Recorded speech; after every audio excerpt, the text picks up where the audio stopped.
نحمده ونصلي على رسوله الكريم اما بعد فاعوذ بالله من الشيطان الرجيم بسم الله الرحمن الرحيم حرمت عليكم الميتة والدم ولحم الخنزير وما أهل لغير الله به والمنخنقة والموقوذة والمتردية والنتيهة وما أكل السبع إلا ما زكيتم وما ذبح على النصب وَأَن تَسْتَقْسِمُوا بِالْأَزْلَامِ ذَلِكُمْ فِسْقٌ الْيَوْمَ يَئِسَ الَّذِينَ كَفَرُوا مِن دِينِكُمْ فَلَا تَخْشَوْهُمْ وَاخْشَوْنِي الْيَوْمَ أَكْمَلْتُ لَكُمْ دِينَكُمْ وَأَتْمَمْتُ عَلَيْكُمْ نِعْمَتِي وَرَضِيتُ لَكُمُ الْإِسْلَامَ دِينًا فَمَنِ اضْطُرَّ فِي مَخْمَصَةٍ غَيْرَ مُتَجَانِفٍ لِإِثْمٍ فَإِنَّ اللَّهَ غَفُورٌ رَحِيمٌ صدق اللہ مولانا العظیم۔ فرمایا کہ حرمت حرام کی گئی ہیں علیکم تم پر المیتہ مردار۔ اب اللہ رب العزت یہاں پہ کھانے پینے کی چیزوں کے بارے میں جو حرام اور حلال ہے اس کی وضاحت فرما رہے ہیں کہ حرام کی گئی ہیں تم پر مردار۔ مردار سے مراد یہ ہے وہ جانور جو طبی موت مر جائے اس کو مردار کہا جائے گا۔ والدم اور خون، یعنی جو حلال جانور ہیں ان کا خون بھی حرام ہے، خون نہیں پیا جا سکتا یا کھایا جا سکتا، اسی لیے ذبح کیا جاتا ہے تاکہ پورا خون جو ہے جانور کے جسم سے نکل جائے۔ ذبح کرنے کا جو صحیح طریقہ ہے اگر اس طریقے سے کیا جائے تو جانور کے جسم سے پورا خون نکل جاتا ہے، لیکن ہمارے ہاں عام طور پر کسائی جو ہے وہ جانور کو اتنی مہلت نہیں دیتے کہ خون نکلے، تو یہ اس کی احتیاط کرنی چاہیے۔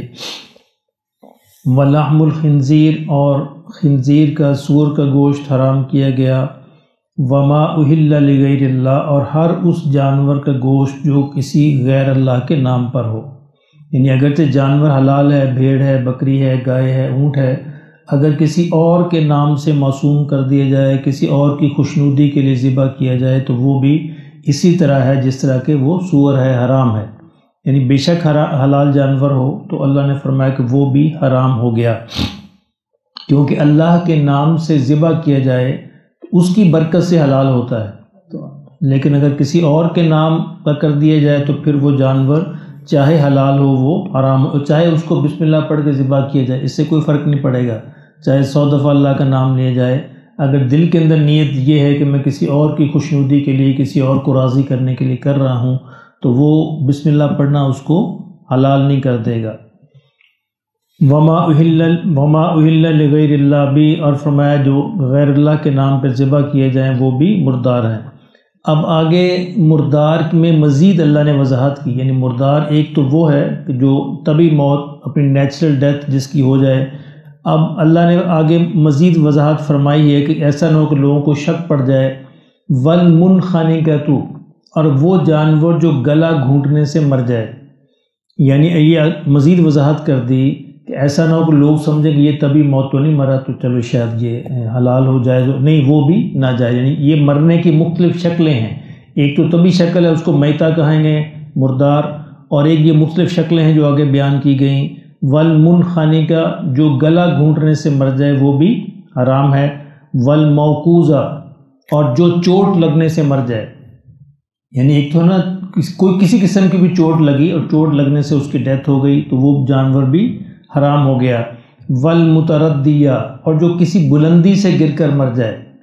تو وہ جانور بھی ناجائز ہو گیا۔ والنتیہہ اور جو کسی دوسرے جانور کے سینگ لگنے سے مر جائے، بعض کو جانور لڑ پڑتے ہیں نا تو سینگ لگنے سے مر جائے تو وہ بھی میتہ کے حکم میں ہے، مردار کے حکم میں ہے۔ اب یہ 4 کیٹیگریز اور بیان کر دی، یہ اس کی وضاحت ہے کہ لازمی نہیں کہ جانور نیچرل ڈیتھ ہی مرے، کسی اور طریقے سے بھی اگر مر جائے، کوئی ایکسیڈنٹ میں مر گیا، گر گیا، کسی گاڑی کے نیچے آ گیا، کوئی اور مسئلہ ہو گیا تو اس کو بھی مردہ ہی شمار کیا جائے گا، اس کو بھی حلال نہیں سمجھا جائے گا۔ وما اکل السبع اگر کوئی درندے کھا جائیں، الا ما زکیتم، اب آگے یہ اس کے اندر استثناء ہے کہ ہاں اگر تم اس کو ذبح کر لو، یعنی کسی درندے نے زخمی کر دیا اور وہ مرا نہیں، اس میں زندہ ہے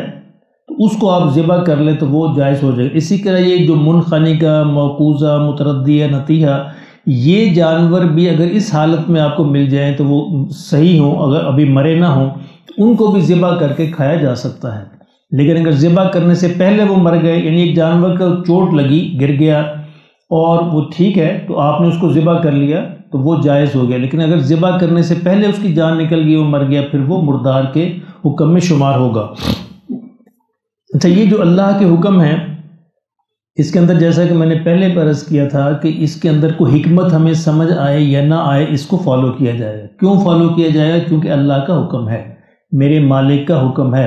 ورنہ عقلی دلیلیں تو بے شمار موجود ہوتی ہیں۔ میں نے پہلے بھی آپ کو سنایا تھا کہ یہ ڈیرہ غازی خان کی طرف ایک قبیلہ پایا جاتا ہے جو مردار کھاتے ہیں اور اس کی بڑی خوبصورت دلیل دیتے ہیں، یہ دلیل کے اعتبار سے ان کی دلیل بڑی وزنی ہے۔ وہ کہتے ہیں دیکھو جی، تم لوگ جو خود مار کے کھاتے ہو، ہم اللہ کا مارا ہوا کھاتے ہیں۔ اب بڑی خوبصورت دلیل ہے، ہم خود مارتے ہیں نا، ہم خود ذبح کرتے ہیں، تو تم لوگ خود مار کے کھاتے ہو، ہم اللہ کا مارا ہوا کھاتے ہیں۔ تو یہ دلیل اس میں نہیں دیکھی جائے گی، اس میں اللہ کا حکم دیکھا جائے گا کہ اللہ نے حکم دے دیا، بس دے دیا، کیونکہ وہ مالک ہے، اس کو حق حاصل ہے کہ وہ جو بھی حکم دے، اس کو سمجھ آئے یا نہ سمجھ آئے، اس کو تسلیم کیا جائے گا۔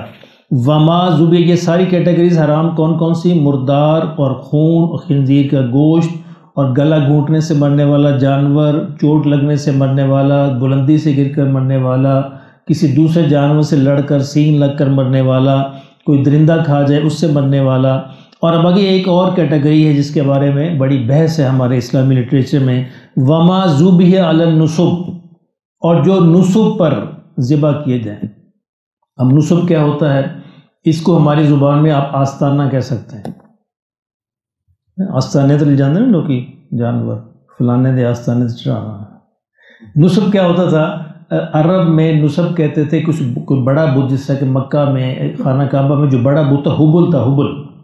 تو حبل کا ایک بڑا سا وہ پتھر بنا دیتے تھے، اور اس پتھر کے پاس جگہ ہوتی تھی، وہاں چھریاں بھی پڑی ہوتی تھی، اور اس کا ایک وہ وہاں پہ کرندہ بھی موجود ہوتا تھا،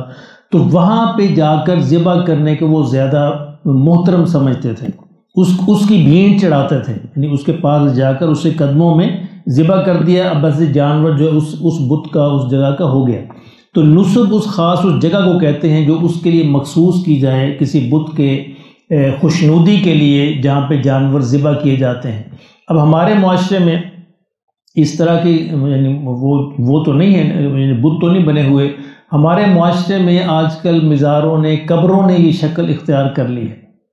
یعنی قبر پر، مزار پر اگر اس نیت سے لے کے جایا جائے جانور کہ وہاں جانے سے ثواب زیادہ ہوگا، تو یہ نیت بدل گئی، کیونکہ اللہ تو ہر جگہ موجود ہے، اللہ یہاں بھی ہے وہی اللہ ہے، اللہ داتا صاحب یہاں وہی اللہ ہے۔ اگر کوئی یہ نیت لے کے جائے کہ وہاں ذبح کروں گا اور مجھے زیادہ ثواب ہوگا، تو یہ اس ضمن میں آئے گا وما ذبح علی النصب۔ اچھا، دوسری نیت یہ ہو سکتی ہے کہ جی میں اس نیت سے لے کے جا رہا ہوں کہ وہاں پہ لنگر کا انتظام ہوتا ہے اور وہاں پہ ہزاروں غریب لوگ کھاتے ہیں، تو چلے وہ اس کو کھا جائے، یہ ٹھیک ہے، اب اس میں کوئی حرج نہیں ہے، یعنی اس نیت سے آپ کے نیت بدلنے سے اس کا مقام بدل گیا۔ ایک نیت یہ ہے کہ وہاں لے کے جاؤں گا ثواب زیادہ ملے گا، نہیں، یہ آپ نے غلط کیا، کیونکہ اللہ ہر جگہ موجود ہے۔ اگر اللہ کے لیے کرنا ہے تو اللہ ہر جگہ برابر موجود ہے، ہر جگہ موجود ہے، اس میں کوئی فرق نہیں کہ وہاں زیادہ ہے یہاں پہ کم ہے۔ ہاں، اگر اس نیت سے لے کے جایا جائے کہ وہاں غریب لوگ کھائیں گے، لنگر کا اہتمام ہوتا ہے، غریب لوگ کھاتے ہیں، ان کا فائدہ ہوگا، تو یہ ٹھیک ہے، تو یہ اللہ کے راستے میں تقسیم کرنا ہو جائے گا۔ تو یہ انسان کی نیت پر ہے، تو کس نیت سے کوئی لے کے جا رہا ہے، تو اس لیے وہاں لے جانے سے پہلے اپنی نیت کو ٹٹول لینا چاہیے کہ میں کس نیت سے جانور یا کوئی اور چیز یا کوئی چاول یا کوئی اور چیز لے کے جا رہا ہوں۔ اگر اس نیت سے کہ وہاں پہ ثواب زیادہ ملے گا، خوشنودی ملے گی، تو غلط ہو جائے گا، اور اگر اس نیت سے ہے کہ چلو غریبوں کا بھلا ہوگا، فائدہ ہوگا، میرا بھی حصہ ہو جائے گا کھانے میں، تو یہ پھر ٹھیک ہے۔ وَأَن تَسْتَقْسِمُوا بِالْأَزْلَامِ، اور فرمایا کہ یہ بھی حرام ہے، ایسا گوشت بھی حرام ہے جو تیروں کے ذریعے سے، فال کے ذریعے سے، قرعہ اندازی کے ذریعے سے تقسیم کیا جائے، جوئے کے ذریعے سے تقسیم کیا جائے۔ ازلام کہتے ہیں جوئے کو، یہ شکل تھی عربوں کے اندر، عرب یہ کرتے شراب پیتے، اور شراب پی کے کسی کا اونٹ بھی پکڑ لیتے اور پکڑ کے اس کو ذبح کرتے، اور ذبح کرنے کے بعد اس کے گوشت کی ڈھیریاں بنا دیتے۔ اب کہتے ہیں اس پہ جوا کھیلتے، اس گوشت پہ جوا کھیلتے، اب جس کے حصے میں جتنا جوا آتا گوشت وہ لے جاتا، اڑاتا، اور کوئی بالکل محروم رہ جاتا۔ اس کو ازلام کہتے ہیں۔ دوسرا طریقہ ان کا یہ تھا کہ وہ تیر رکھے ہوئے تھے، بتوں کے پاس تیر رکھے ہوتے تھے، وہاں سے فال نکالتے تھے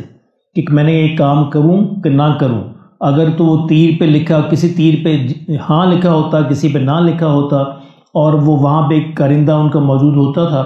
اس کو جا کے وہ کچھ پیسے دیتے اور وہ وہاں سے اس تیر نکالتا، اگر ہاں آ گیا تو وہ کام کر لیتے، نہ آ گیا تو نہیں کرتے تھے۔ تو یہ فال نکالنا یہ بھی دین اسلام میں غلط ہے، اور اس طرح جوا کھیل کر کسی کو یہ گوشت تقسیم کرنا، کسی کو محروم کر دینا اور کسی کو بہت زیادہ دے دینا، یہ بھی فرمایا یہ بھی ناجائز ہے، حرام ہے۔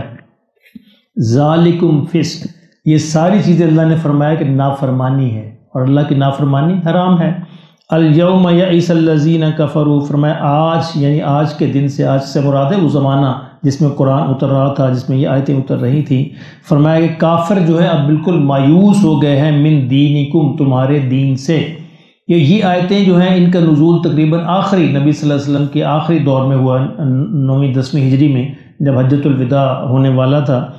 فرمایا کہ اب دین جو ہے، کافر بالکل مایوس ہو گئے، انہوں نے دین کی فتح، سیاسی فتح بھی دیکھ لی ہے، قوت اور غلبہ بھی دیکھ لیا ہے، اب ان کو یہ بھی معلوم ہو گیا ہے کہ اس دین کے سارے احکامات بھی آ گئے ہیں، پورا ایک نظام سوسائٹی کا بن چکا ہے، اس لیے اب وہ بالکل مایوس ہو چکے ہیں۔ فلا تخشوہم، اب ان سے مت ڈرو، واخشونی، مجھ ہی سے ڈرو، الیوم اکملت لکم دینکم، میں نے تمہارے لیے آج تمہارا دین بھی مکمل کر دیا۔ وہ دین جو حضرت آدم علیہ السلام سے شروع ہوا تھا، وہ دین نبی اقدس صلی اللہ علیہ وسلم پر آ کر مکمل ہو گیا، اب اس میں کسی اضافے کی، کسی کمی کی کوئی گنجائش نہیں۔ علیکم نعمتی، اور اپنی نعمت بھی میں نے تم پر پوری کر دی، ورضیت لکم الاسلام دینا، اور تمہارے لیے اسلام ہی کو دین کے طور پر میں نے منتخب کیا، پسند کیا۔ دین تو سارے نبیوں کا بھی اسلام ہی تھا، لیکن چونکہ نام بدل چکے تھے پیچھے، یہودیت، عیسائیت، ایسے نام لوگوں نے رکھ لیے تھے، اسے یہاں پر مزید وضاحت کر دی کہ اللہ نے جس دین کو پسند کیا تھا باقی انبیاء کے لیے، تمہارے لیے بھی اسی دین اسلام کو پسند کیا ہے، اب تم نے اسی کے پیروکار بن کر زندگی گزارنی ہے اور اسی کے پیروکار بن کر مرنا ہے۔ اب اس میں دو لفظ آئے ہیں، ایک لفظ تو آیا ہے کہ اللہ نے تم پر تمہارا دین مکمل کیا اور نعمت مکمل کی۔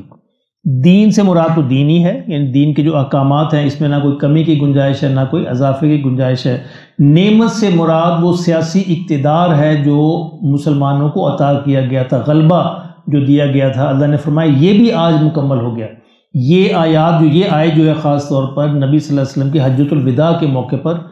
یہ نازل ہوئی ہے، اور حضور صلی اللہ علیہ وسلم اور یہودیوں نے کہا حضرت عمر رضی اللہ تعالیٰ عنہ کو کہ اگر اس طرح کی بشارت ہمیں دی جاتی تو ہم تو اس کو عید کے دن پر مناتے۔ تو حضرت عمر نے کہا بھی ہمارے لیے تو عید کا دن ہی تھا، وہ پہلے ہی حج کا دن تھا، عید کا دن تھا جب یہ نازل ہوئی، اس لیے ہمیں علیحدہ سے اس کے لیے کوئی عید منانے کی ضرورت نہیں ہے۔ اور اس آیت کے پورے 81 ڈیز کے بعد نبی صلی اللہ علیہ وسلم کا انتقال ہو گیا، تقریباً 2-2.5 مہینے بنتے ہیں، اس کے بعد پھر مزید وحی نہیں اتری، اللہ نے یہ دین کو مکمل کر دیا، اور نبی صلی اللہ علیہ وسلم تقریباً 2-2.5 مہینے بعد دنیا سے تشریف لے گئے۔